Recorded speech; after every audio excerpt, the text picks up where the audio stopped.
उत्तर सोलापूर गुळवंचित येथील HP petrol पंपासमोर शनिवारी रात्री कार व दुचाकीची जोरात धडक होऊन दुचाकीवरील महाविद्यालयीन तरुणाचा मृत्यू झाला तर अन्य दोघे जखमी झाले।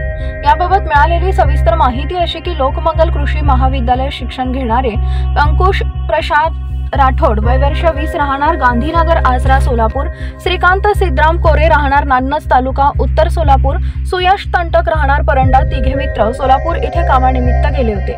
बाळे येथून शनिवारी रात्री 9:30 ते 10 वाजण्याच्या सुमारास तिघे दुचाकीवरून MH13 AK1375 लोकमंगल महाविद्यालयाकडे येत होते। यावेळी गुळवंची जवळील HK पेट्रोल पंपासमोर कार MH13 AC 8549 आणि दुचाकीच्या धडकेत अंशुल राठोड यांच्या डोक्यास व छातीस जबर मार लागल्याने त्यांचा जागेवरच मृत्यू झाला।